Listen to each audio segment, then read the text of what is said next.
الشاكرين والحمد لله رب العالمين. صدقه الجلال والإكرام. اللهم اجعل القرآن ربيع قلوبنا ونور عيوننا وغذاء صدورنا وكفارة لسيئاتنا وبركة في أعمالنا وأعمالنا، ونور اللهم به بصائرنا وأبصارنا، وارزقنا تلاوته آناء الليل وأطراف النهار على النحو الذي يرضيك عنا، واجعله حجة لنا لا حجة علينا يا رب العالمين. الحمد لله،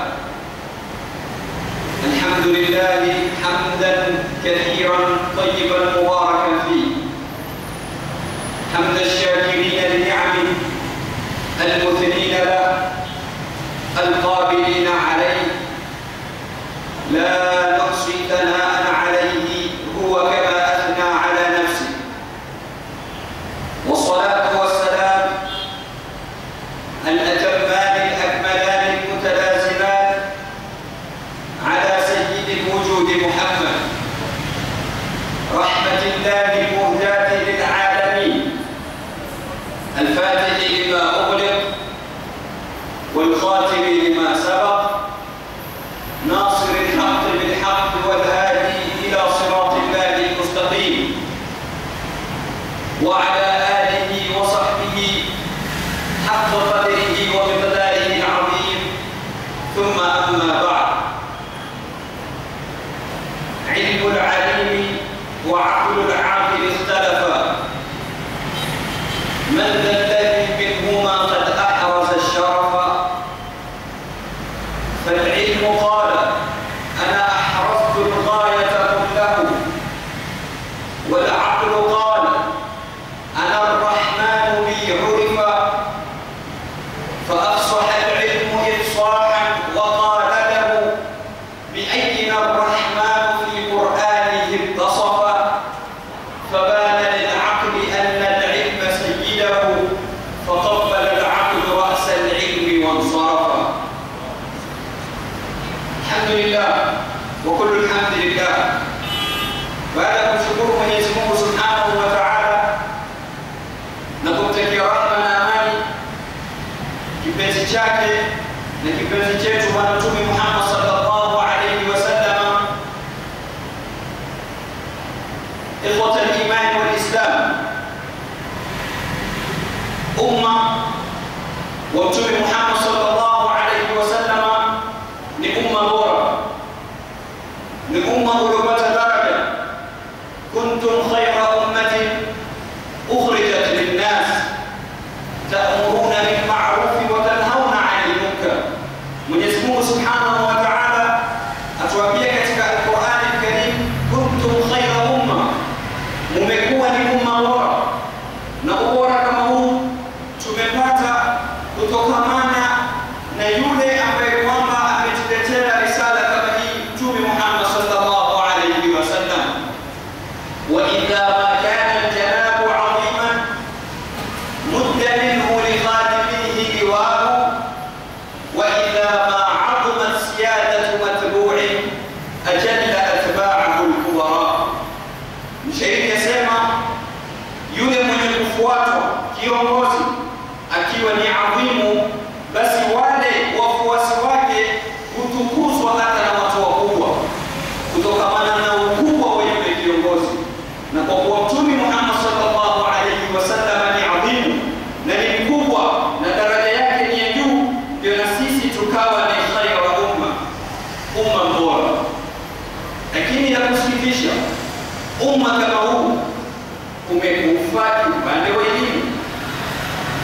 Ni swaraha lazima tuseme, upande wa elimu kumepatikana inhitat kwa daraja ambayo kwamba haijatokea abra al-usur, kutoka wakati wa Mtume sallallahu alayhi wasallam ila waktina al-hali, mpaka wakati wa sasa hakujapatikana wakati umma uko chini kielimu kama huu wakati wetu wa sasa. Lil'asaf shadid. Kwa nini? Ambapo sisi ni umma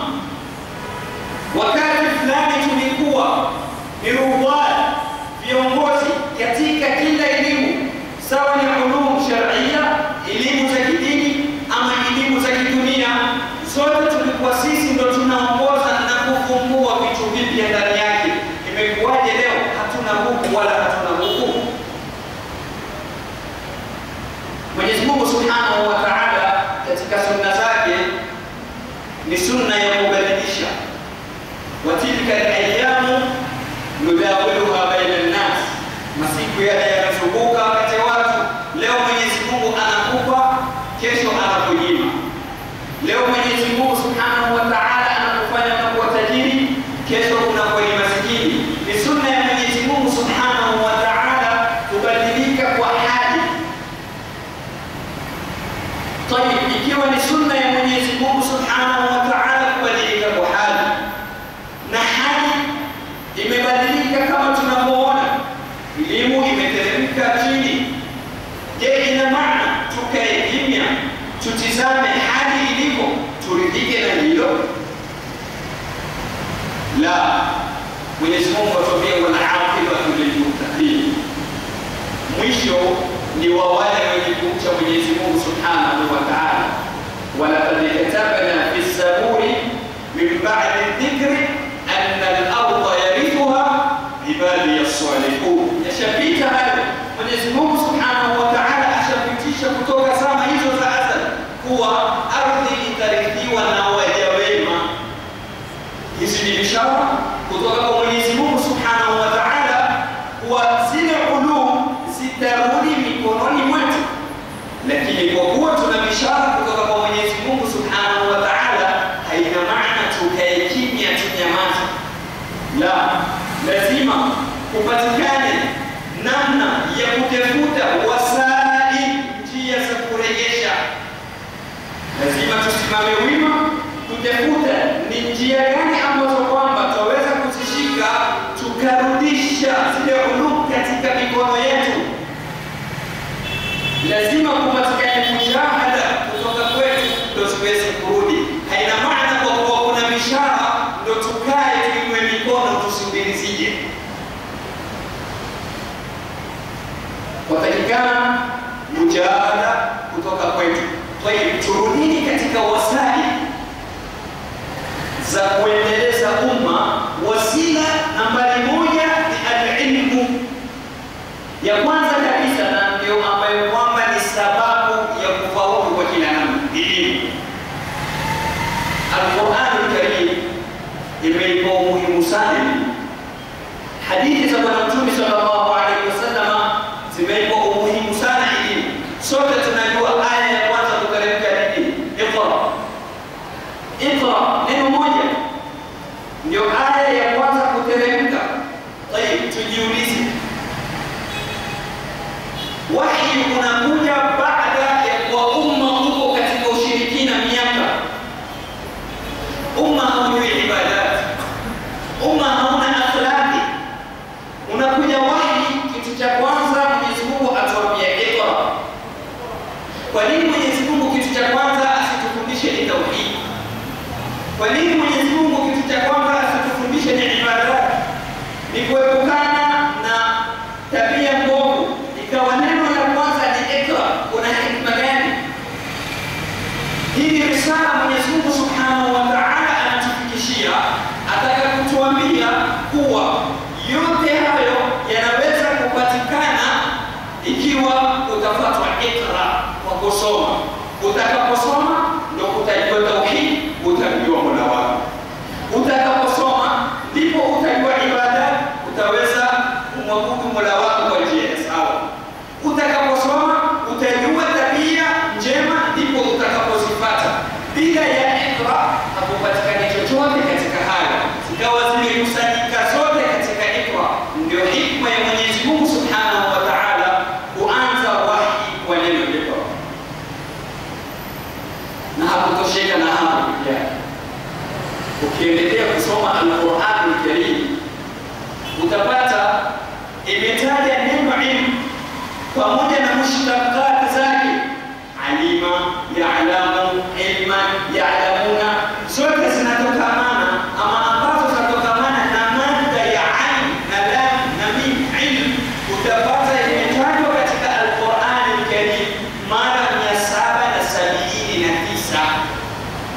Tunazungumzia mada ya ain na lam na mim, ilm ama alim, mara 779.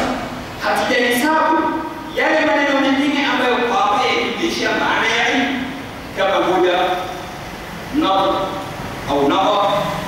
fikr, hikma, fiqh, zote hizi zina maana ya ilmu pia.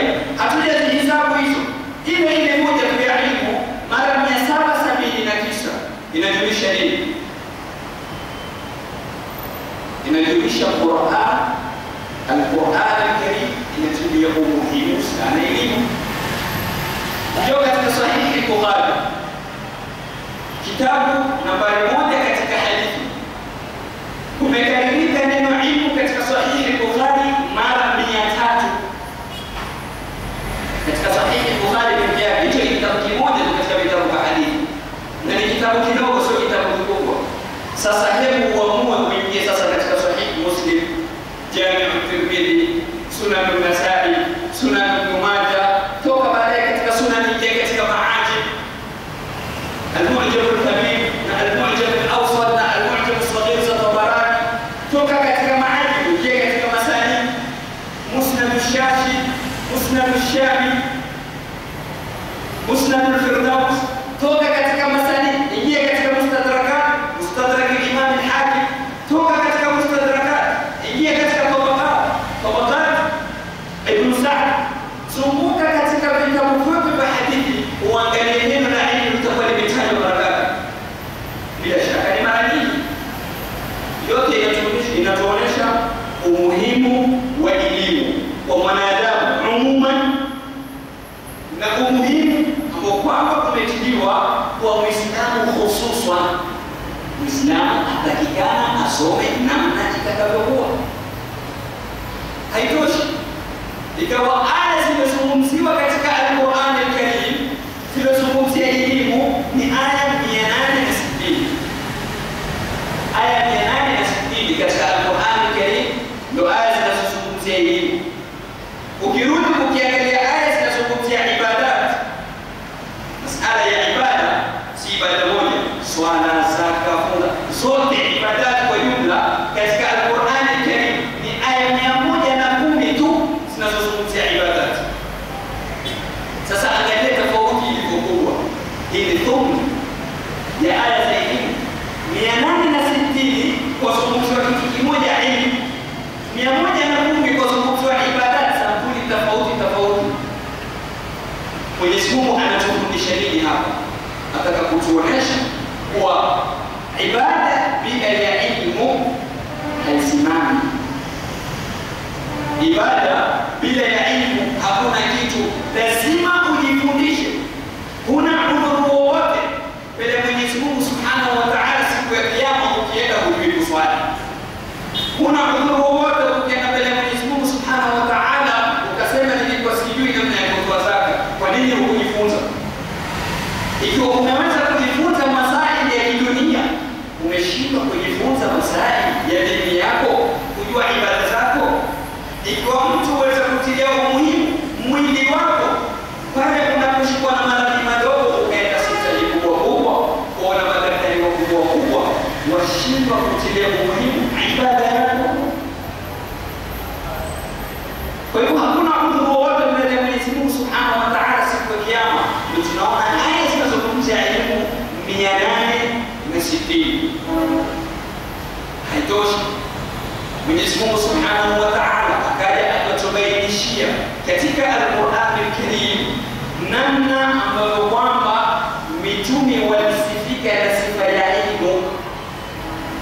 Mtume atuambia an-nasu ma'alim, watu ni maadili, watu ni maadili, na mitume ndio afdalun nas, ndio watu bora katika wanadamu. Mitume ndio tuko daraja ya juu, maana mitume walikuwa daraja ya dhahabu katika watu.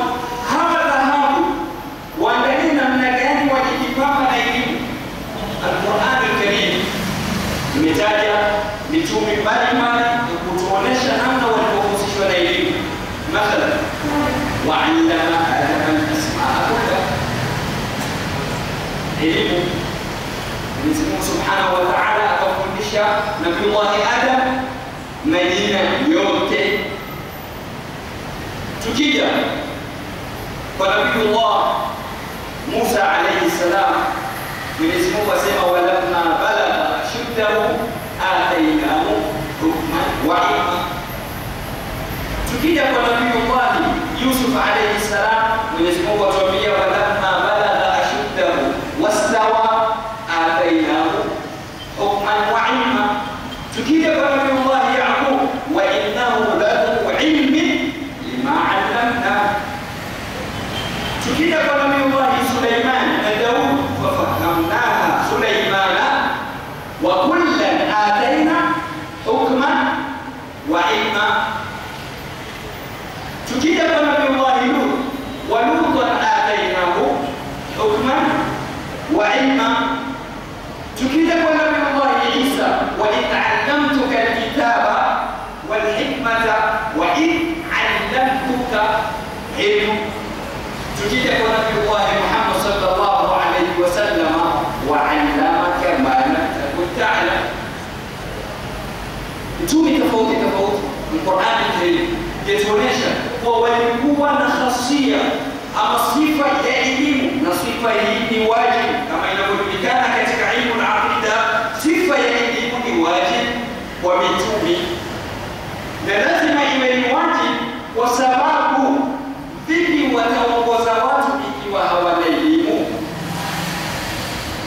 Mitume wataongoza watu vipi ikiwa hawana elimu? Hawana elimu, chombo hawezi kuongoza chombo. Kwa hivyo ni lazima katika sifa za mitume kupatikana sifa ya ilmu ndio waweze kuongoza watu. Ulama ndio wakawa warithi wa mitume. Hali tunaposikia al-ulama warathatul anbiya kama ilivyokuja katika hadithi, ni hapa kuonesha mitume walikuwa na sifa ya elimu, na hawa wanazuoni wenye sifa ya elimu wanawarithi mitume. Al-ulama warathatul anbiya wa inna al-anbiya lam yuwarithu dinaran wala dirham walakin warathul ilm. Mitume hawajarithisha dinari wala dirham, wamerithisha elimu. Ndio wanazuoni wakapewa daraja ya juu na Uislamu kwa sababu ya daraja ya elimu, kwa sababu ya utukufu wa elimu. Ndipo pale Mtume sallallahu alayhi wasallam akatuambia elimu huondolewa kwa kuondolewa mwanachuoni ama kufishwa mwanachuoni. Mwenyezi Mungu Subhanahu wa Ta'ala hadi kwenye kifua chako akaitoa elimu, hadi kwenye kifua cha mwanachuoni akaitoa elimu. La, Sayyiduna Zaid ibn Harith, mmoja katika Zaid ibn Harith, mmoja katika masahaba wa Mtume sallallahu alayhi wasallam. Zaid alikuwa ni mwanachuoni mkubwa sana. Zaid alikuwa ni mwanachuoni wa daraja ya juu katika masahaba. Angalia alipofariki Zaid, Abdullah ibn Abbas akawa anasema, man sarrahu an yanzura ila raf'i al-ilmi falyanzur ila hadha au hakadha yurfa'u al-ilm. Yule ambaye kwamba ataka kuona namna gani elimu huinuliwa, basi aje aangalie hapa sasa hivi unatokea nini. Kufa kwa Zaid ndio kuondoka kwa elimu. Alipokufa Ubay ibn Ka'b, mmoja katika masahaba wakubwa wa Mtume sallallahu alaihi wasallam, ambaye kwamba Mtume alisifu kwa sifa ya kusoma Qur'ani, wa aqra'uhu Ubay. Hakuna anayejua kusoma Qur'ani kwa uzuri kama Ubay ibn Ka'b. Alipofariki, Madina ilikuwa yote inakwenda mbio, watu wako mbioni, mpaka anakuja mgeni anaona hali iliyoko katika Madina si ya kawaida, anauliza kuna nini? Anaambiwa mata leo sayyidul muslimina Ubay, leo amekufa bwana wa Waislamu Ubay. Kufa kwa Ubay kukatifisha Madina. Ndipo pale tukaambiwa kufa kwa wanazuoni ndio kupotea kwa elimu. Sasa ikiwa sisi hatutaki kusoma, ikiwa sisi hatutaki kukuza vijana wetu wawe maulama, tutakuwa na mustakabali gani mbeleni? Ikiwa tutategemea wale wazee walioko, wazee wataondoka, hakuna ambaye kwamba anaishi milele. Wakishaondoka ndio elimu ishaondoka, ina maana tutabaki ni wajinga sote. Ndipo pale tukasema kuna umuhimu wa kukuza vijana katika elimu.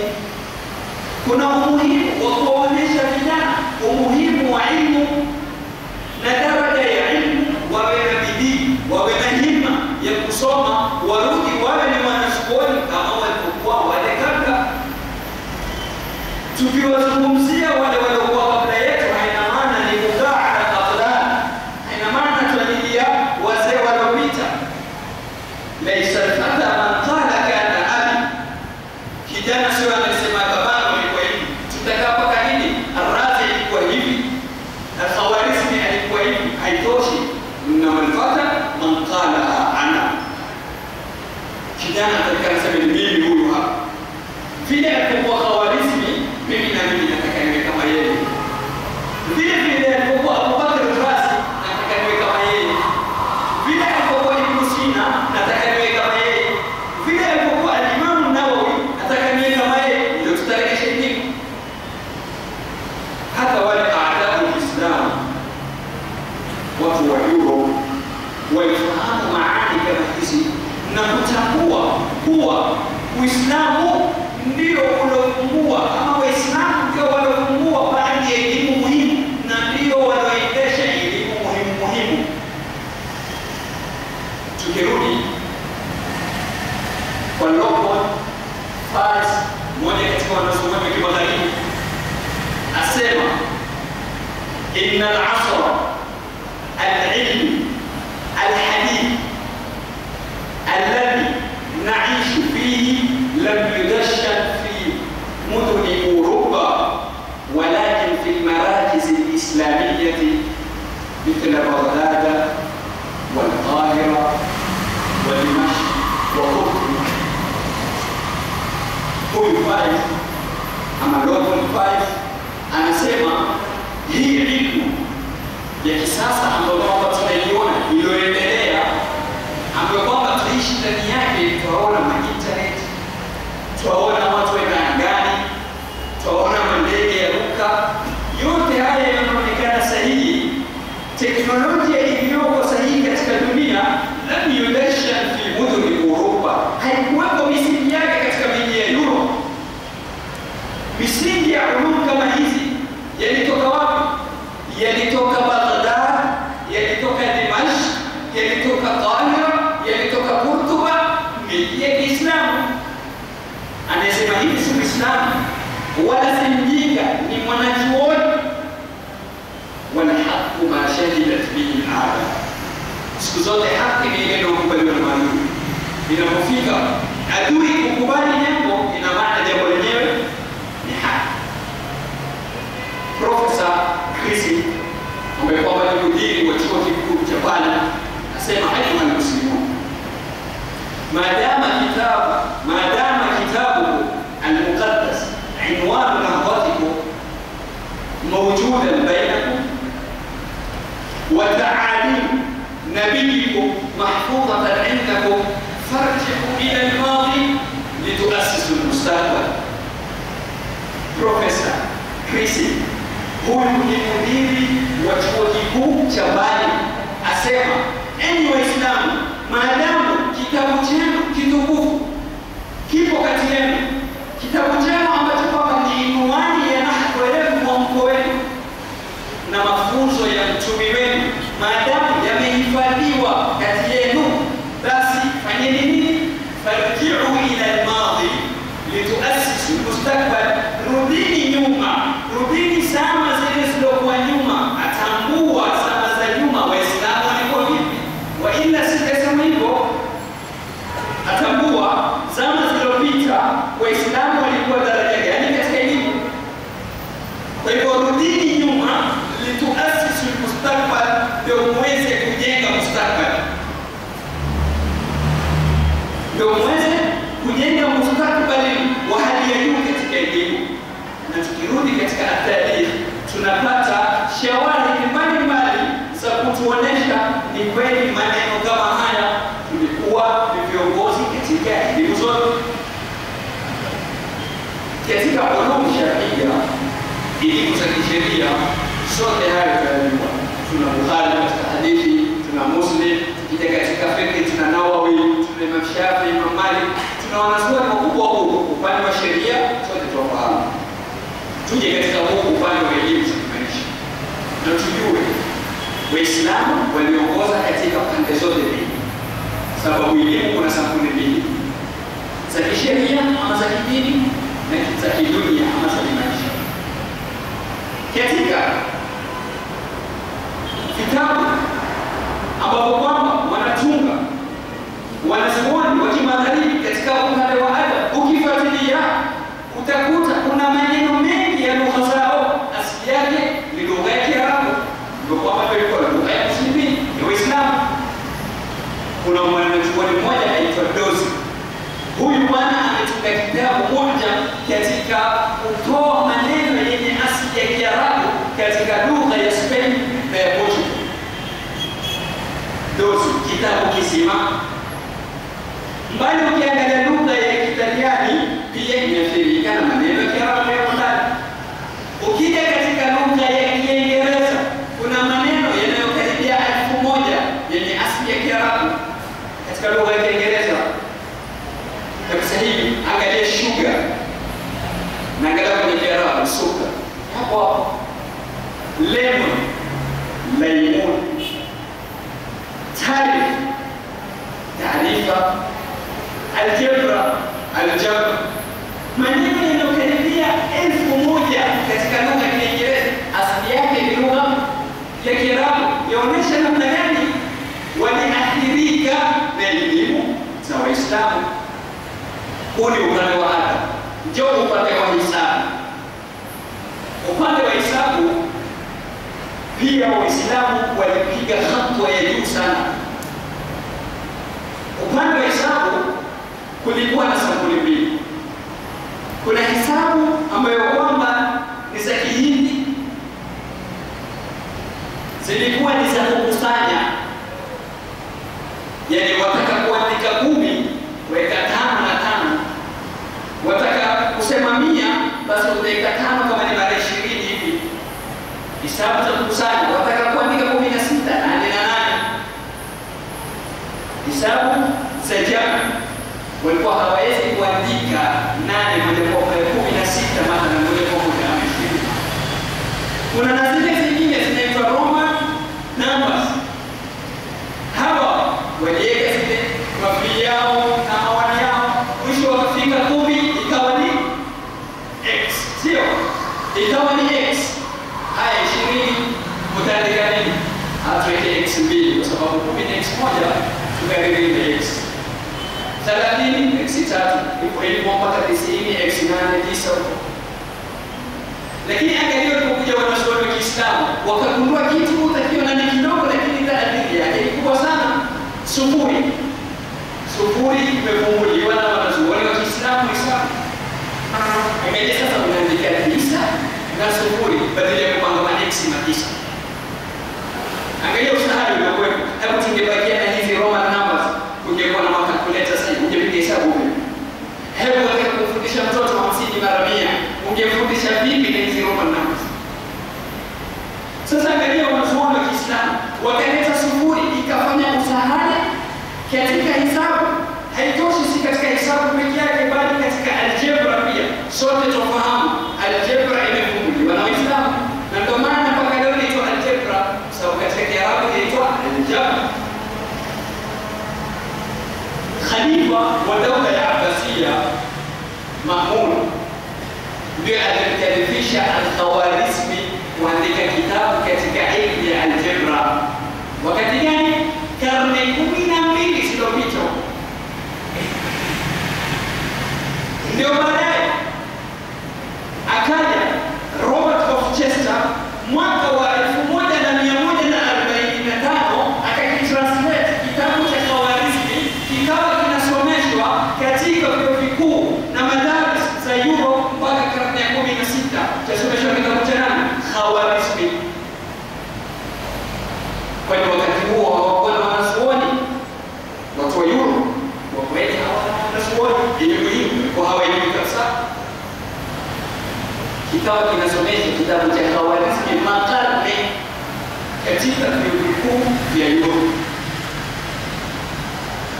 Tukija katika ilmu al-falak, ilmu ya anga, wanazuoni wa Kiislamu walikuwa na bidii kubwa katika ilmu al-falak, hususan kwa sababu ilmu al-falak ilikuwa yafungamana na swala, ilmu al-falak yafungamana na kujua mwezi wa Ramadhani, ilmu al-falak yafungamana na kujua upande wa kibla, kwa kuwa yataalla na baadhi ya mambo ya dini.